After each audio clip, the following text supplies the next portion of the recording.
Hello friends, Stacy Anfinson here with your TAR Report market update for June of 2023. Today we're going to talk about Wake County and resale listings in particular. So let's dig in and see what's going on. Closed listing metrics. We're going to look at things from June of last year to June of this year, and it's going to be a month-to-month basis.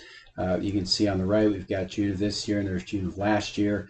June closed listings of this year are down 26% compared to June of 2022. That in spite of increased inventory, and I'm going to lay the blame on that specifically on increasing mortgage rates. You can see the valley in this data set was in January of 581, so good to see that we've almost doubled January output in June.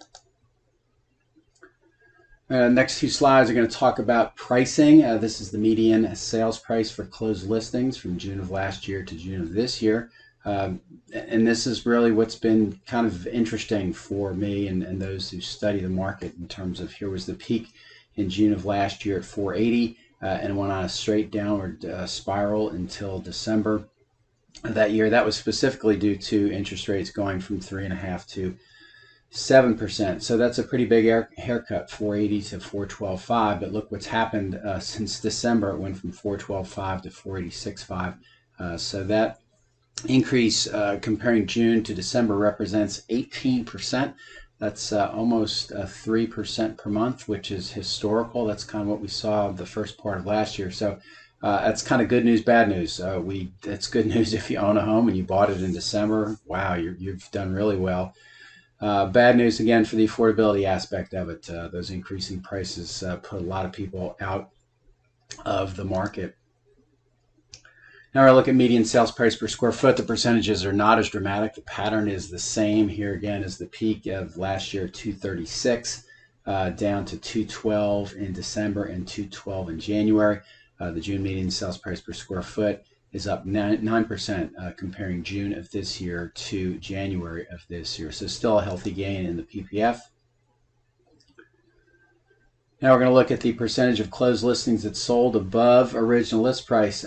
For almost decades, this was about maybe 1 or 2% of the market. It was only due to sellers saying, hey, you need to price this thing quickly so I can get rid of it. But if you go back to June of last year, just think about that. 72% of closed listings in June last year sold above final and original list price. Just never seen percentages like that. I don't know that we're ever going to see them again. It went all the way down, once again mimicking increasing mortgage interest rates to 10% in January. That was almost as close to normal as we've been in a long time. But look what's happened again. You went from 10% to 22%, now up to 44% in June. Really high percentage due to the severe undersupply of resale listings, and that in spite of mortgage interest rates now in this 6 3/4 to 7%. So the market this year has really kind of shrugged off where interest rates. This was a big shock. From June to December, they were digesting 7% from 3.5%, but from January to June, they've really come to grips with the current interest rate environment. And when you throw that in terms of the extreme undersupply of resale listings, that's where you get that metric. Now we go average days on market. All these are below historical norms. It peaked in January at 46, but look, in June of last year it was at 7. 16 is just well below historical norms in terms of average days on market. A couple graphs if you have to change your price or you don't have to change your price. So this one is going to be the average days on market. The red bars are denoted by listings that did not have a price change from original, and the blue bars the average days on market for listings that did have a price change from original. It's about a 30-day spread between the two. Historically, in prior markets, there was about a 60 to 90-day spread between the two. So even when you have to have a price change, you're getting it probably sold in under 40 days, which if you look back over 30 or 40 years would be like, wow, that's an amazing metric. And now this is kind of the similar thing. The red bar here is the average sales price to list price ratio with no price change, and the blue bar is the average sales price to list price ratio without one. So if you get it right, you're still getting at or above original list price. But if you don't get it right, there's in June there was a 7% discount. January and December were the valleys with about an 11% discount from that.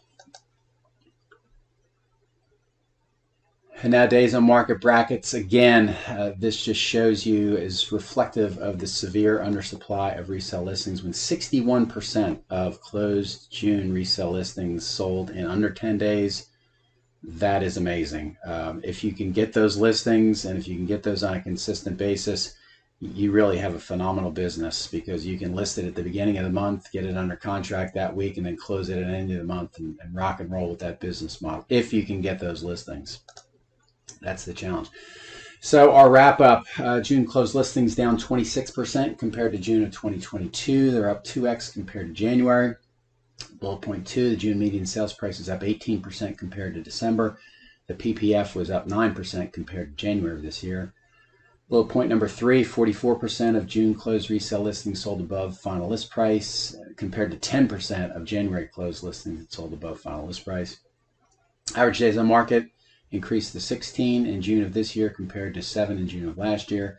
And then 60% of June closed listings had a days on market of 10 or less. So that's all we've got for this month in terms of the resale market. So if you like this video, please click the like. I strongly suggest that you follow the TAR Report on this YouTube channel. If you have any questions and desire further ongoing information about residential real estate in the Triangle, please log on to www.tarreport.com.